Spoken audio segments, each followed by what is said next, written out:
Welcome to online classes of class 10 and we will discuss the chapter pair of linear equation in two variables. ठीक है, तो आज हम जो discuss करने वाले हैं वो थोड़ा सा रिवीजन करेंगे इस चैप्टर का और उसके बाद हम जो न्यू टॉपिक इसी का बचा हुआ हमारा था वो था कि हम किसी भी इक्वेशंस को हम पेयर ऑफ लीनियर इक्वेशंस में कैसे कन्वर्ट करते हैं और उसके बाद कैसे सोल्व करते हैं। क्लियर है? तो इससे पहले मैं इसके बारे में बता दूं, जो सिलेबस हमारा सीबीएसई ने रिड्यूस किया है ड्यू टू कोविड-19 उसके अकॉर्डिंग जो हमारा क्रॉस मल्टीप्लिकेशन मेथड है जो हम कर चुके हैं वो सिलेबस से हटा दिया गया। तो प्लीज आप ये नोट डाउन कर लें कि अपने सिलेबस से क्रॉस मल्टीप्लिकेशन मेथड को कट कर दें। वो मेथड आपके एग्जाम में नहीं इंक्लूड होगा, ना ही वो आपको प्रैक्टिस करनी है, ना ही वो आपको पढ़ना है। तो वो सिलेबस से कट हो गया है तो उसको आप कैंसिल कर दें। क्लियर है? तो हमें सिर्फ अलजेब्रिक मेथड जो हमने ठीक है अलजेब्रिक मेथड पढ़ा है, ठीक है, जो हमने मेथड्स पढ़े हैं, जो मेथड्स पढ़े हैं, मेथड्स में हमने एक अलजेब्रिक मेथड पढ़ा है, ठीक है, और दूसरे हमने क्या पढ़ा है अलजेब्रिक मेथड के अलावा दो टाइप के मेथड पढ़े हैं। एक पढ़ा है हमने अलजेब्रिक मेथड, ठीक है, और दूसरा हमने एग्जैक्टली क्या पढ़ा है, दूसरा मेथड हमने पढ़ा है ग्राफिकल मेथड, ठीक है, ग्राफिकल मेथड। अगर हमारे पास pair of linear equation two variable है, x + b1y + c1 = 0 and a2x + b2y + c2 = 0 means this is the pair of linear equation in two variable। तो ग्राफिकल मेथड के अकॉर्डिंग ये three type से divide होती हैं। नंबर एक, अगर line intersecting आती है, इंटरसेक्टिंग लाइंस आएंगी, ठीक है। दूसरा हमारे पास पैरेलल लाइंस आएंगी, ठीक है, और तीसरा हमारे पास अगर कोइंसिडेंट लाइंस आएंगी, ठीक है। थ्री टाइप्स की लाइन हमारे पास आएंगी ग्राफिकल मेथड के अकॉर्डिंग अगर हम चलेंगे। फर्स्ट इंटरसेक्टिंग लाइंस होंगी, सेकंड पैरेलल लाइंस होंगी और थर्ड हमारे पास कोइंसिडेंट लाइंस होंगी। इंटरसेक्टिंग लाइंस मींस अगर इस टाइप से है तो कुछ लाइंस किसी यूनिक पॉइंट पर कट करेंगी। पैरेलल लाइंस हैं तो वो कुछ इस टाइप से हो सकती हैं, ठीक है, और अगर कोइंसिडेंट लाइंस हैं तो एक लाइन भी होगी और दूसरी लाइन भी इसी के ऊपर लाई करेगी। जब दो लाइंस एक दूसरे के ऊपर लाई करने लगे तो इस टाइप की लाइंस को बोलते हैं कोइंसिडेंट लाइंस, ठीक है। जब दो लाइंस पैरेलल हो जाएं मींस इनफाइनाइट तक उनके बीच की जो शॉर्टेस्ट डिस्टेंस है वो सेम बनी रहे, तो इस टाइप की जो लाइंस होती हैं उन लाइंस को बोलते हैं वो पैरेलल लाइंस। और जब लाइंस एक यूनिक पॉइंट पर इंटरसेक्ट करती हैं तो इस टाइप की लाइन को हम बोलते हैं इंटरसेक्टिंग लाइंस, ठीक है। अलजेब्रिक मेथड, अगर हम इस अलजेब्रिक मेथड की बात करें तो अलजेब्रिक मेथड में हमने जो पढ़ा था वो सब्स्टिट्यूशन मेथड पढ़ा था, सब्स्टिट्यूशन मेथड, ठीक है। दूसरा मेथड हमने जो पढ़ा था सब्स्टिट्यूशन मेथड के अंदर वो था elimination method,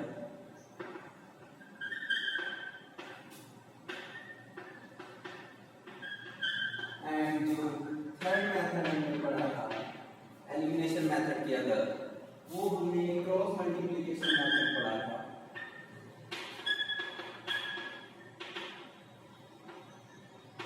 cross multiplication method, ये मेथड हमने पढ़ा था। ये जो मेथड है ये सिलेबस से डिलीट कर दिया गया है, डिलीट फ्रॉम सिलेबस 2020 एंड 2021। तो 2020-21 के सिलेबस से इसको क्या कर दिया गया है, डिलीट कर दिया गया है, डिलीट कर दिया गया है, बाहर कर दिया गया है, तो इसको बाहर कर दिया गया है। क्लियर है?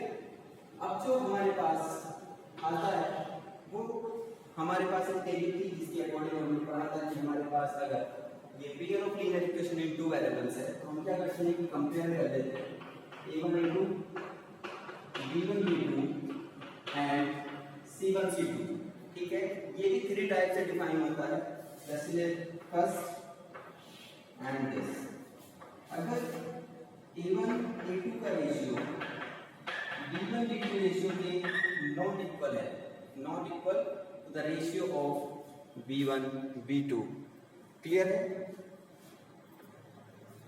And the second part if a1 ratio a2 and this is b1 ratio b2 and c1 ratio c2, ठीक है, both are equal and this is third equal, ठीक है, and the third part is a1 a2 and b1 b2 and not equal to c1 c2, clear है? दिख रहा है सभी को वो भी, ठीक है?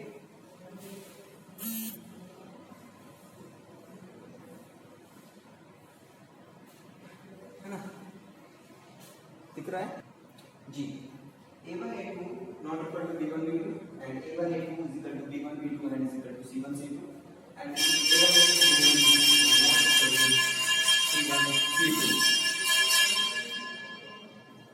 ठीक है? तो हमारे पास जब ऐसी कंडीशंस हैं, जब इस टाइप की कंडीशंस हैं, तब क्या होगा जी?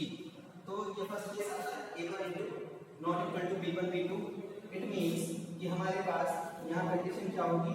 ये हमारे पास कंडीशन होगी यूनिक सॉल्यूशन की, this is unique solution, clear है? तो हमारे पास ये कंडीशन होगी यूनिक सॉल्यूशन की। लाइंस कैसी होंगी? इंटरसेक्टिंग लाइंस होंगी, इंटरसेक्टिंग लाइंस हो जाएंगी, ठीक है? Second part a1 a2 b1 b2 और c1 c2, इस केस में हमारे पास इनफाइनाइट सॉल्यूशन होंगे और इनफाइनाइट सॉल्यूशन के साथ लाइंस हो जाएंगी कोइंसिडेंट, कोइंसिडेंट लाइंस हो जाएंगी, ठीक है? थर्ड पार्ट आता है पैरेलल लाइंस, और पैरेलल लाइंस के साथ हमारे पास आता है नॉन सॉल्यूशन का केस, ठीक है? तो ये 3 टाइप के केस हमारे पास आएंगे। ये सब कुछ हमने पढ़ा है pair of linear equation in two variables में अभी तक, क्लियर है? इसके बाद हम जो पढ़ेंगे वो एक न्यू टॉपिक होगा, क्लियर है? और वो टॉपिक होगा हमारे पास how to change the equations into the linear equations, means reduce the pair of linear equation, ठीक है? किसी भी इक्वेशंस को हमें पेयर ऑफ लीनियर इक्वेशंस में कन्वर्ट करना है, और अगर करना है तो फिर हम कैसे करते हैं एग्जैक्टली, वो सब हमें देखना है, ठीक है? चलिए जी, हम जो करेंगे वो है equations reducible to a pair of linear equation in two variable, और हम ये कैसे कन्वर्ट करते हैं इसके लिए हम एक एग्जांपल ले लेते हैं। मान लीजिए 3x plus 3y is equal to 13, हमें एनसीईआरटी को करना है, this is 5x minus 4y is equal to -2, ठीक है? क्या करना है भाई, हमने जो इक्वेशंस पढ़ी हैं a1x plus b1y plus c1, इसका क्या मतलब है कि ये जो पार्ट है यहाँ x की जो पावर्स हैं, x की जो पावर है वो इनको पॉजिटिव है और दूसरी इंटीजर है, क्योंकि कोई भी इक्वेशंस अगर लीनियर इक्वेशन है तो पहले वो लीनियर पॉलिनोमियल होगी, और अगर वो लीनियर पॉलिनोमियल है तो उससे पहले उसे क्या होना पड़ेगा? उसकी पावर्स पॉजिटिव इंटीजर होना पड़ेगा। इसका मतलब यहाँ पर पावर्स नेगेटिव इंटीजर आ रही है, तो x की पावर कितनी है? यहाँ -1 है, तो इसका मतलब इनको हम डायरेक्टली मेथड से सॉल्व नहीं कर सकते हैं, जो हमने लीनियर इक्वेशंस के लिए पढ़े हैं। तो उनको यूज करने के लिए हमें क्या करना पड़ेगा? हम क्या करते हैं, इस 1/x को u कंसीडर करते हैं, let 1/x is equal to u and 1/y is equal to e। तो अगर हम ये पुट करेंगे तो ये हो जाएगा 2 into 1/x मतलब u plus 3 1/y is equal to 30, and second equation हो जाएगी 5u and minus 4v is equal to -2। Equation number 3 and equation number 4। Then from third and fourth, from equation third and fourth हम क्या करेंगे, इनको solve कर लेंगे। अब अगर ध्यान से देखो तो ये है 5 2 और ये 5, अगर हम ऊपर वाले में 5 से मल्टीप्लाई कर दें तो 10u, ये हो जाएगा 15v, ये हो जाएगा 45, 5 से किया ना 65, ठीक है। दिस इज 5 में कर देंगे 2 से तो ये जाएगा 10u माइनस 8v और ये हो जाएगा -4। तो अब हम ये करने जा रहे हैं एलिमिनेशन मेथड से, बाय एलिमिनेशन मेथड।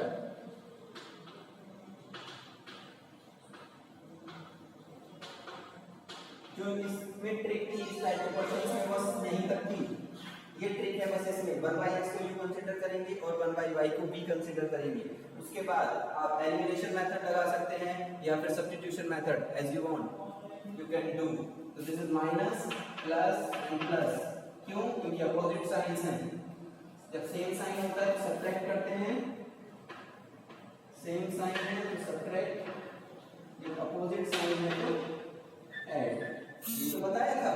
तो यहाँ पे ऐसे साइन थे प्लस प्लस थे तो हमने माइनस कर दिया, तो ये दोनों कैंसिल हो गया, 15 और 8 कितने हो गए 23 b, और ये हो जाएंगे 65 और 69, यहाँ से b इक्वल हो जाएगा 69 and 23 and this is 3, तो b की वैल्यू आ जाएगी 3, ठीक है। b की वैल्यू 3 आ गई, पुट इन इक्वेशन 3। अगर थर्ड इक्वेशन में हम इसको पुट कर देते हैं इस वाली इक्वेशन में तो हो जाएगा 2u प्लस 3 b की वैल्यू 3 इज इक्वल टू 30, ये हो जाएगा 2 प्लस 9 is equal to 13, उसको उधर लेके जाएंगे, ये हो जाएगा 2u, 13 माइनस 9 हो जाएगा 4 and u is equal to हो जाएगा 2, ठीक है। एंड नाउ ये रिलेशन हमें पता है, this is 1/x is equal to u and this is 1/2 is equal to u, तो यहाँ से u की वैल्यू है 2 तो x की वैल्यू हो जाएगी 1/2, ठीक है। क्लियर?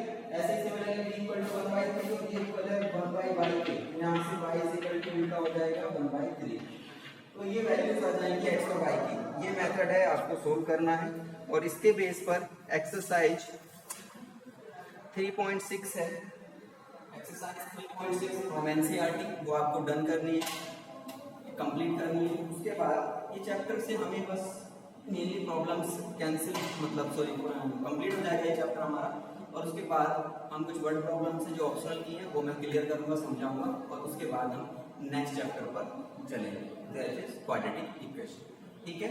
तो हमारा नेक्स्ट लेक्चर होगा आई थिंक सैटरडे में, तो हम तब मिलते हैं, ठीक है। Thank you.